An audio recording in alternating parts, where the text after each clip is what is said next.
నమస్కారం. ఆర్వీఆర్ టీవీకి స్వాగతం. 41 ఏళ్లు వయసొచ్చిన కుటుంబ సభ్యులు పెళ్లి చేయడం లేదని మాధురి పటేల్ అనే మహిళ పోలీసులకు ఫిర్యాదు చేసింది. మీరే ఓ మంచి సంబంధం చూసి పెళ్లి చేయాలని కోరుతూ సదరు మహిళ నేరుగా పోలీసులను ఆశ్రయించింది. ఉత్తరప్రదేశ్లోని ప్రయాగ్రాజ్లో ఈ విచిత్ర ఘటన వెలుగు చూసింది. తన సోదరుడు వదిన ఉద్దేశపూర్వకంగానే తన పెళ్లిని అడ్డుకుంటున్నారని ఆమె ఆరోపించడంతో ఈ ఘటన ప్రస్తుతం సాంఘిక మాధ్యమాల్లో చర్చనీయాంశంగా మారింది.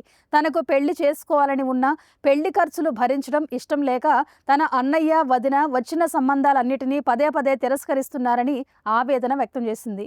తన సోదరుడు కుటుంబ ఆస్తిని భూమిని తన పేరు మీదకు మార్చుకున్నాడని, కానీ తన పెళ్లి బాధ్యతను మాత్రం గాలి కొదిలేశాడని ఆమె ఫిర్యాదులో వాపోయింది. గత 20 ఏళ్లుగా తాను కుటుంబానికి దూరంగా ఎలాంటి ఆర్థిక మద్దతు లేకుండా ఒంటరిగా ఉంటున్నానని తెలిపింది. చిన్నపిల్లలకు ట్యూషన్లు చెబుతూ బ్యూటీ పార్లర్లలో పనిచేస్తూ జీవనం సాగిస్తున్నానని స్పష్టం చేసింది. తాను ఎక్కడ పనిచేసినా కుటుంబ సభ్యులు అక్కడికి వచ్చి ఉపాధి లేకుండా చేస్తున్నారని ఆరోపించింది. తనపై కుటుంబ సభ్యులు భౌతిక దాడి చేస్తున్నారని రక్షణ కల్పించాలని కూడా కోరుతోంది మాధురి పటేల్.